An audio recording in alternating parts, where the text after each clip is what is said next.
keep the station up and running. It's a huge vehicle, and it's been up here for 17 years, and we're trying to develop new systems, and so things have to be worked on and maintained and upgraded all the time. So it's a pretty busy time. I haven't felt bored since I got here in November last year.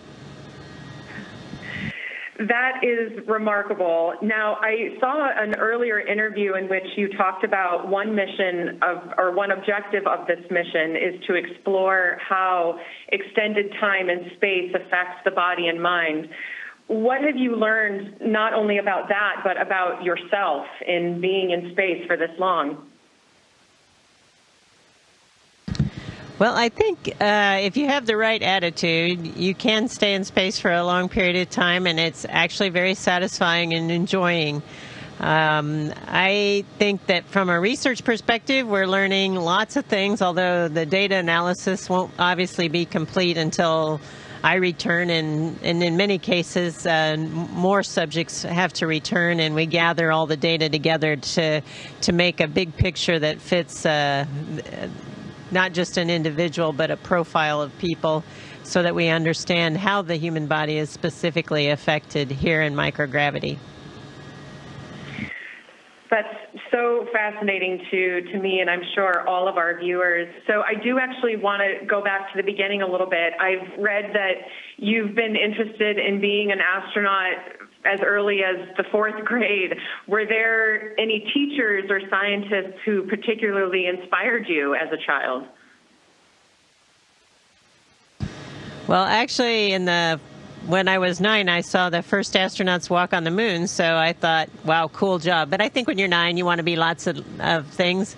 And it wasn't until I graduated from high school and they selected the first female astronauts that year. And I think it went from being a dream to becoming a goal of mine to try and become an astronaut. Of course, throughout the years, I've had the pleasure, the privilege, the luxury of having wonderful mentors and leaders along the way that have shown me that it is possible to become an astronaut, and actually that it's possible to be a female and a scientist. I was lucky enough to have many advisors starting in college and then in graduate school who happened to be female. Dr. Graff and Dr. Matthews really helped me along, and I was inspired by their energy, their motivation, their drive, made me feel that I could also do things that I wanted to do. That's great. I do remember seeing that Sally Ride as the first American woman in space is what really solidified for you the possibility of having this career. Now you are a role model, so what do you hope to inspire in people who are following in your footsteps? Well, I hope to inspire folks to dream big, to go after your dreams, even if they might seem impossible, because you never know. I think the one piece of advice that I think is probably most important is to try and do something more than you might think you're capable of, because you will surprise yourself. That's such a powerful message. Thank you so much for that. So we saw, obviously, you are floating in space right in front of us, and we saw your microphone twirl. What does that feel like? Is the anti-gravity still fun, or is it just another day at the office? Actually, it's still amazing to be able to float and move around and pretty much effortlessly do whatever you want with your body in space is pretty amazing. It does have some disadvantages, though, because in some cases, when you're working with small items or articles, it's easy to lose them. And so you have to keep track of all the things that you're working on, and that requires some extra planning. Make sure you have Velcro or tape sticky side up so that you can put things down while you're working on experiments or fixing hardware, etc. Well, I have no doubt that people who are watching I'm sure there are many who are inspired to try to get into the space program. Is the training as hard as it seems? Actually, I found it extremely challenging, but we've got lots of really smart folks that probably wouldn't say the same about it. But a lot of hard work and dedicated effort really paid off for me. And so I feel like that it can pay off for other folks as well. Probably the hardest thing that I had to learn, going in as a biochemist, maybe orbital mechanics was probably challenging, but the reality was the very hardest thing was learning the Russian language. So everybody's got their strengths and weaknesses, and that one was mine. I have to ask, are you fluent in Russian now? Was that a requirement that you had to achieve? I would say I'm Soyuz fluent. I flew in the left seat of the Soyuz, so I can talk a lot about pumps and pressures and temperatures and things like that, very mechanical things. But talking to someone in a conversation, my vocabulary is not very deep, so it just depends on the subject. But on my last flight, I was in the left seat in the Soyuz, so I had to be pretty fluent in order to get by that in that position, because all the procedures are in Russian, all the displays are in Russian, and so it required that. Well, Peggy, you definitely impressed me, for what it's worth.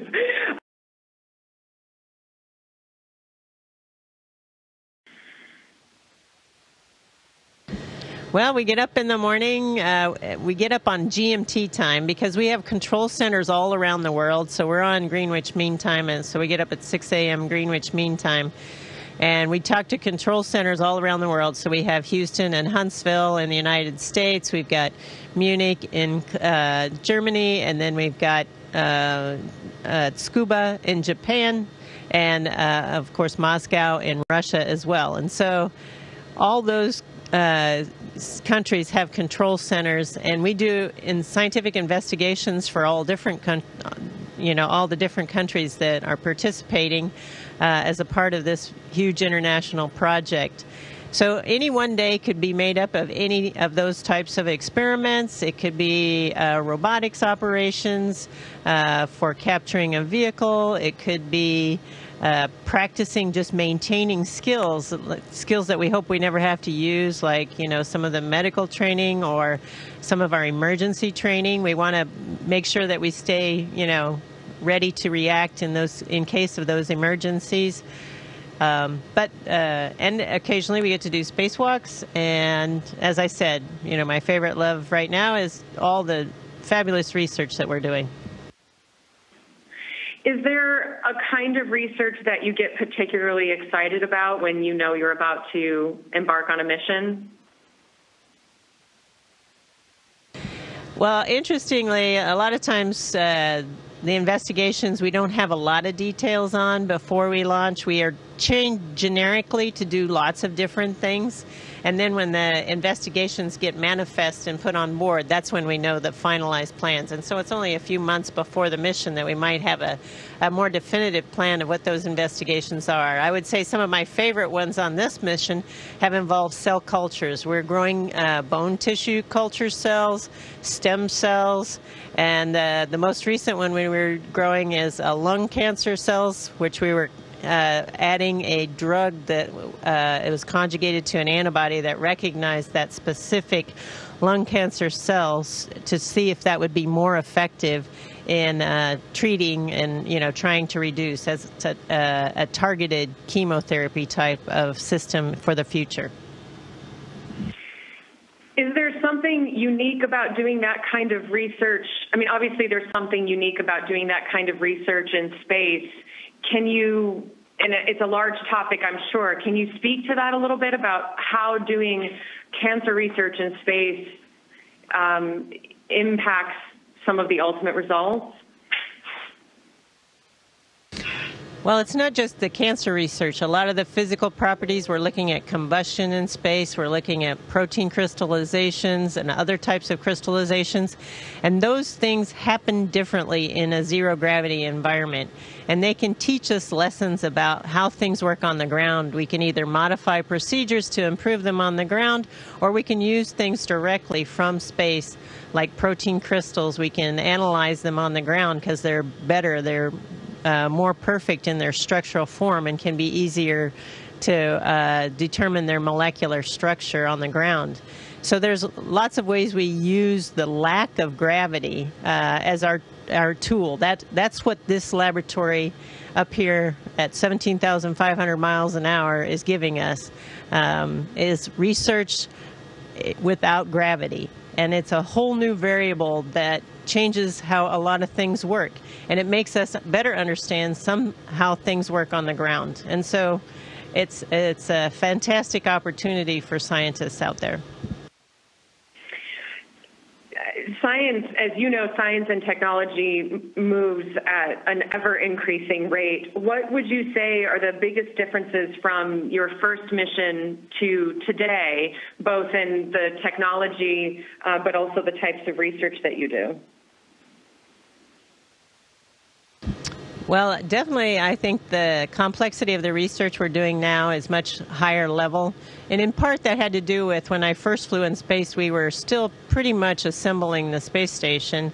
So the majority of our time was spent on that. I did do research. I grew superconductor crystals and soybeans on my first flight. So I had quite a diverse science plan then, but not nearly the degree and level that we're conducting research now. So that's been exciting for me this time around.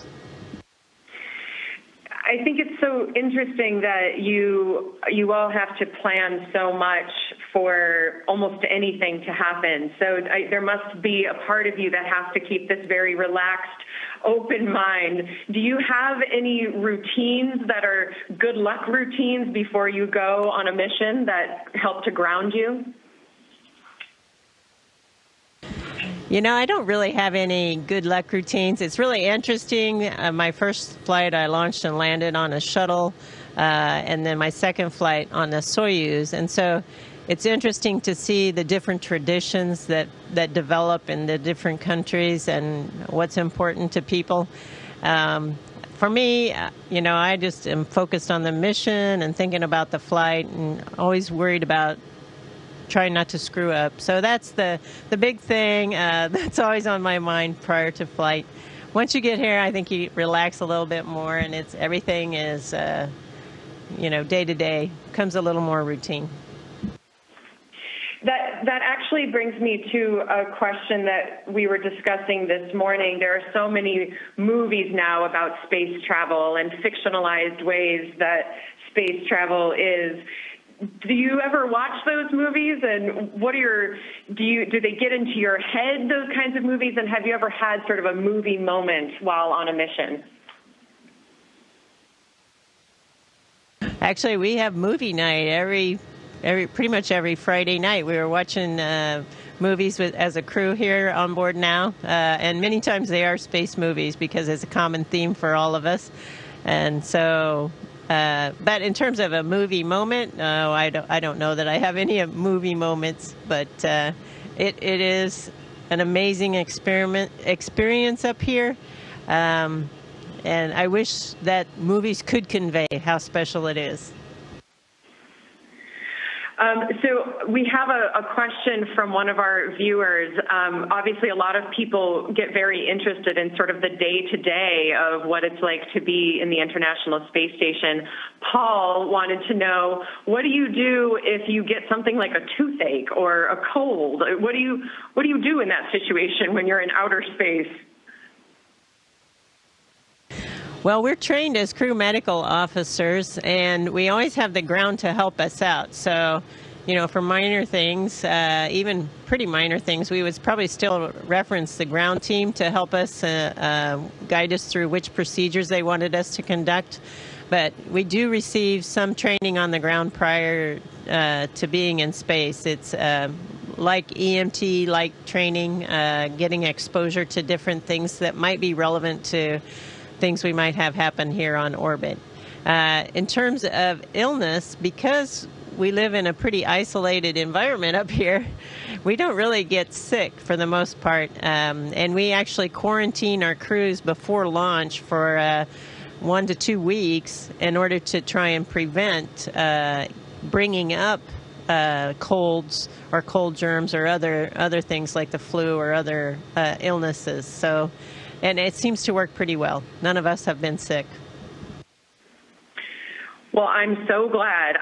If I ever need to be ultimately healthy, I know I'll just need to go to space.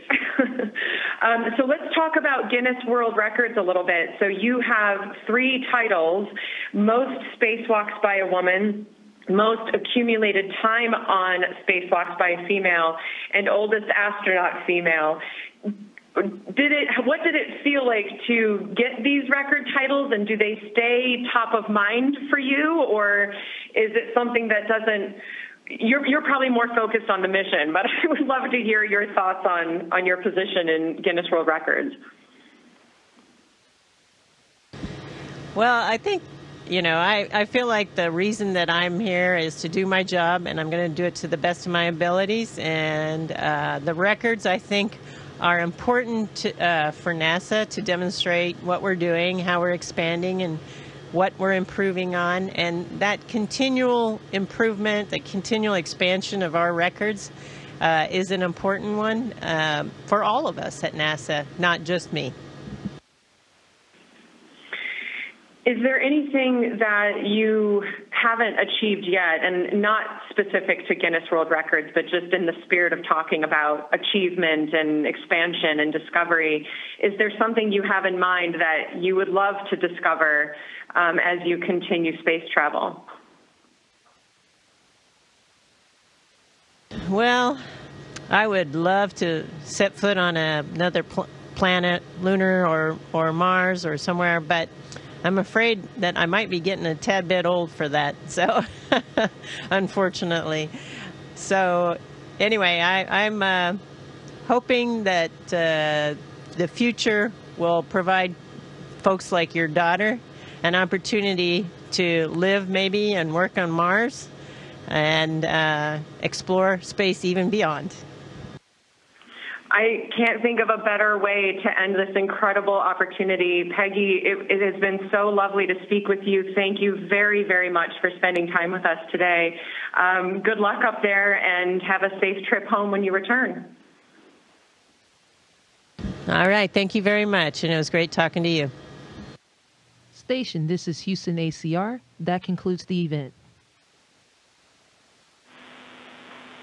Thank you, all participants with Guinness World Records. We are now resuming operational audio communications.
amazing thing was when I was in Turkey in 2006 and I saw a total solar eclipse live and in person.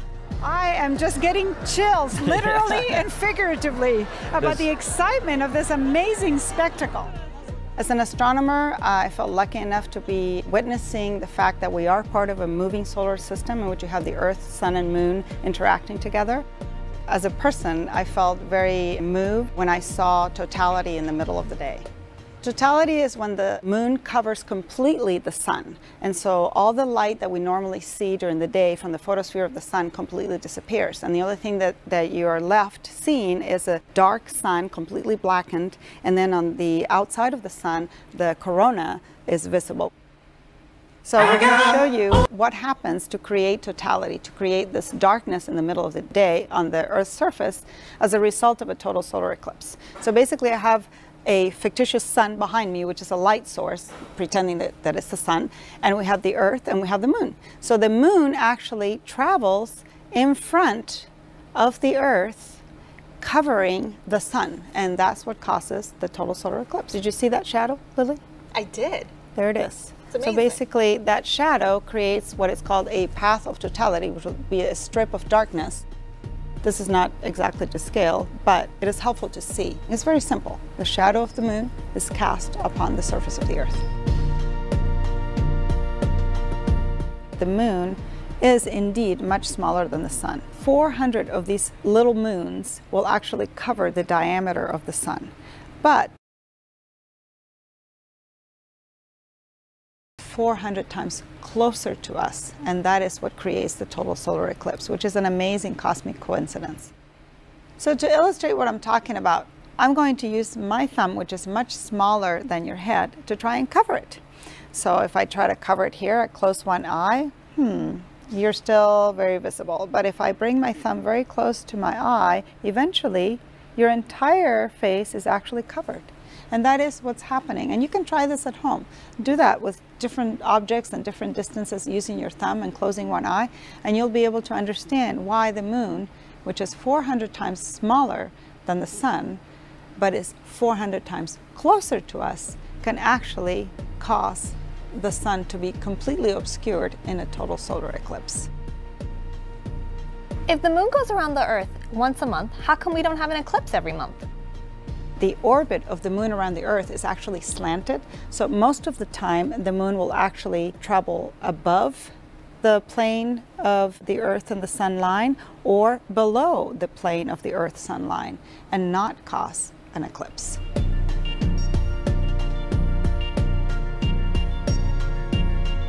We are not going to have a total solar eclipse forever. And that is because the moon is actually receding from the Earth. The distance is actually increasing due to tidal forces. And so, of course, as the moon recedes from the Earth, it covers a little bit less and less of the solar disk during an eclipse. But this will happen in 500 million years. So we still have time to go out there and catch a beautiful total solar eclipse.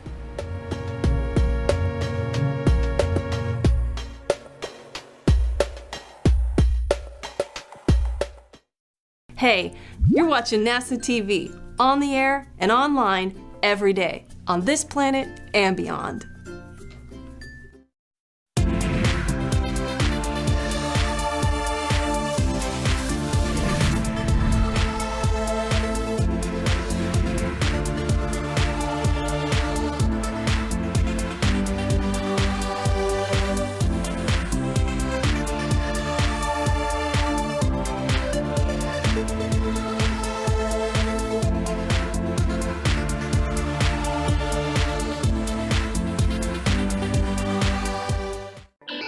Here's some of the stories trending this week at NASA.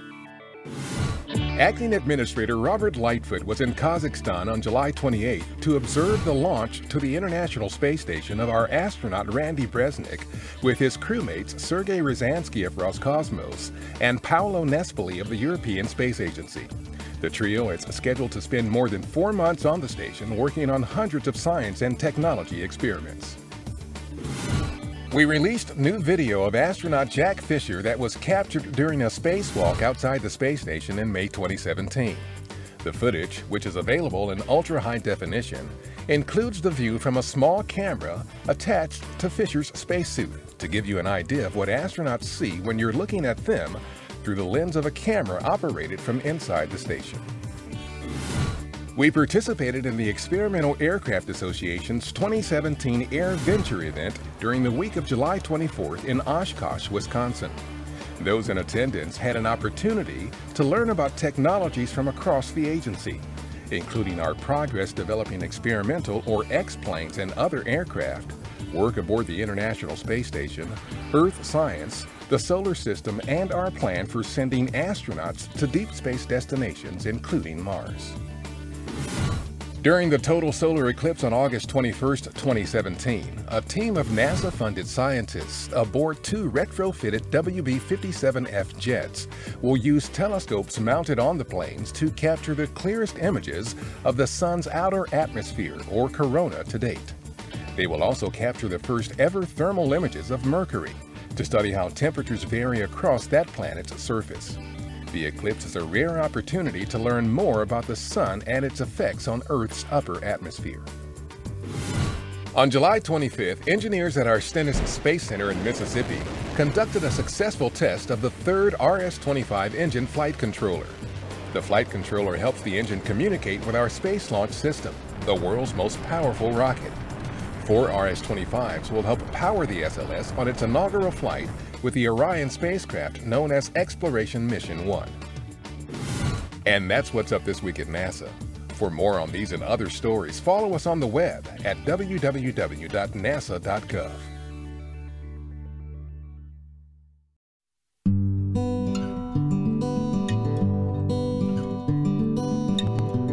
I was born in Iowa and raised on a farm. My dad and mom grew cattle and hogs and corn and soybeans. Their incredible work ethic, I think, is something that has contributed to my success. I think that can-do attitude, that we've got to make it work, let's figure it out, never give up kind of attitude has been very important.